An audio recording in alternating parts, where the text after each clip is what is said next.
जा रही है। आप सबों को अपना झारखंडी जोहार पेश करता हूँ, क्रांतिकारी जोहार पेश करता हूँ और अपने सभी भाइयों को और जहाँ तक भी मेरी आवाज जा रही है दुकानदार साथियों तक उन सबको आदाब करता हूँ, सत श्री अकाल करता हूँ और आप सबको सलाम करते हुए झारखंड की कुछ मुद्दों पर अपनी बात रखना चाहता हूँ। साथियों, हम लोग 3 साल से आंदोलन कर रहे हैं, आप लोग इस बात को जानते होंगे और झारखंड के तमाम जाति धर्म के लोगों ने मिला करके हम लोगों ने एक बड़ा संगठन बनाया। आप लोग देखते होंगे कि किस तरीके से जयराम भाई, रिजवान भाई, फरजान भाई, सानिया, हमारे तमाम साथी लोग, हम लोग सब मिलकर के झारखंड के अंदर एक ही बात कह रहे हैं कि झारखंड को और इस देश को अब सिर्फ शिक्षा रोजगार की बात करनी होगी। और जिस तरीके से हम लोगों के बीच में आपस लड़ाने की, झगड़ाने की, नफरत की राजनीति और सिर्फ एक बुनियाद पर हम लोगों से वोट लिया जाता है कि दिल्ली में किसी शासक को बैठाना है, एक बुनियाद पर वोट लिया जाता है कि सिर्फ ना सिर्फ उसमें उसके केंद्र में कहीं ना कहीं धर्म रहता है। हम ये बात पूछना चाहते हैं आप लोगों से कि क्या आपके बच्चों को शिक्षा नहीं चाहिए? क्या आपके बच्चों को रोजगार नहीं चाहिए? क्या आपका प्रश्न पत्र पहले लीक हो जा रहा है? सेटिंग गेटिंग से नौकरी हो रही है, आपके बच्चे पढ़ाई कर रहे हैं, उनको नौकरी नहीं हासिल हो पा रही है। इन सारे लड़ाई को अगर नहीं लड़ेंगे तो कब तक अपने वोट को सिर्फ धर्म के नाम पर, संप्रदाय के नाम पर, लड़ने के नाम पर बांटते रहिएगा? इसलिए झारखंड के नाम पर आप लोगों को वोट करना होगा, ये बात मैं आप सबसे कहना चाहता हूँ। और एक बात ये कहना चाहता हूँ कि चाहे झारखंड की जमीन हो, चाहे झारखंड की नौकरी हो और चाहे झारखंड का नेतृत्व हो, इन तीनों जगहों पर ऐसे लोगों का कब्जा हो रहा है जहां से झारखंडियों का सिर्फ एक तरीके से पतन हो रहा है। आपके पूरे जमीन को कॉर्पोरेट घराने ले रहे हैं। एनटीपीसी हो, चाहे अडानी हो, चाहे ये बकरी बरवाडी का प्रोजेक्ट हो, चाहे आप यहाँ पर देख लीजिए किस तरीके से केरेडारी में भी विस्थापन की समस्या होने वाली है। और ये तमाम इलाकों में सिर्फ हमारी जमीनों पर कॉर्पोरेट लोगों की नजर है। मैं ये दिल्ली वालों से पूछना चाहता हूँ कि क्या हमारे जमीनों पर जो इतना कब्जा किया जा रहा है, हमारे जमीन जो लिए जा रहे हैं और यहाँ पर पुनर्स्थापना की बात, पुनर्वास की बात नहीं की जाती है, तो क्या अपना जमीन हम लोग ऐसे ही लुटने दें या इसके खिलाफ आवाज उठाएंगे? ये सवाल भी मैं आप सबसे पूछना चाहता हूँ। और एक बात मैं कहना चाहता हूँ कि पूरे झारखंड के नेतृत्व पर भी देखिए झारखंडी माटी के लोग कम हैं।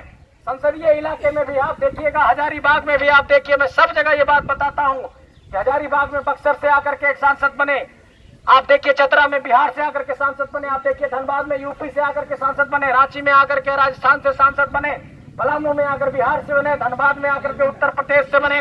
मैं ये सवाल आप सबसे करना चाहता हूँ कि आपको अपनी झारखंड की माटी से अपना नेता निकालना होगा, नहीं तो ये झारखंड की माटी लुट जाएगी, ये बात बताना चाहता हूँ। और हम लोगों की पूरी लड़ाई हमेशा से साझी लड़ाई रही है। अगर शेख भिखारी लड़े तो बिरसा मुंडा भी लड़े, अगर नादिर अली लड़े तो नीलांबर पीतांबर भी लड़े, और इस धरती में तमाम लोगों ने साथ मिलकर के लड़ाई हमेशा से लड़ा है।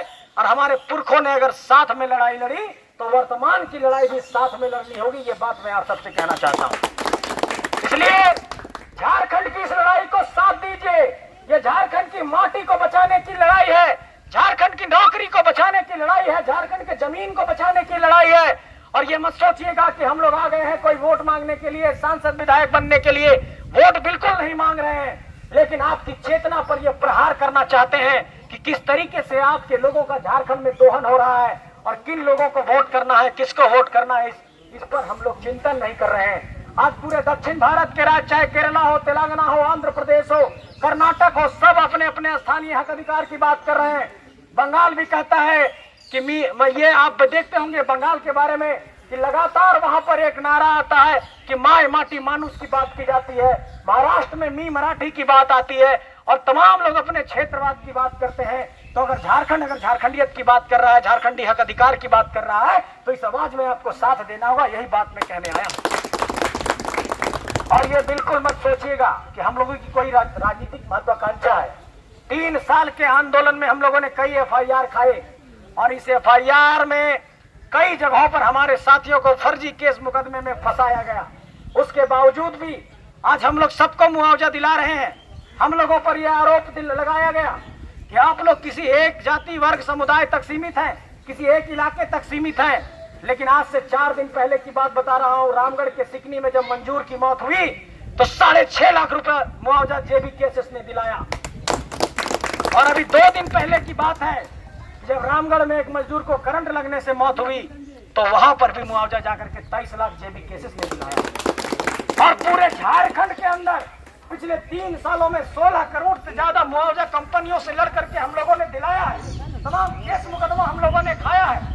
और झारखंड के नौजवान अगर दखल नहीं देंगे यहाँ की सियासत में, तो इस बात को आप मान करके चलिए कि यहाँ पर नेतृत्व तो साधारण घरों से नहीं निकल पाएगा।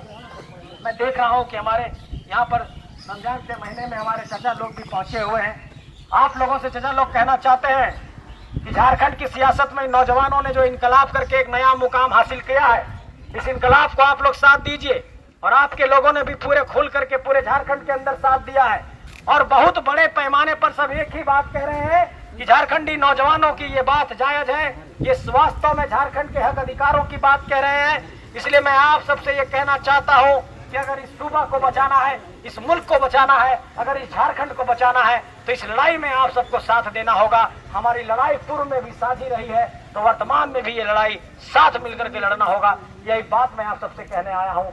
और आप लोगों से बस इतनी ही इल्तिजा रखता हूँ कि रमजान के इस पाक महीने में ऐसी एक दुआ दीजिए कि इस लड़ाई में हम लोगों को फतह मिल जाए।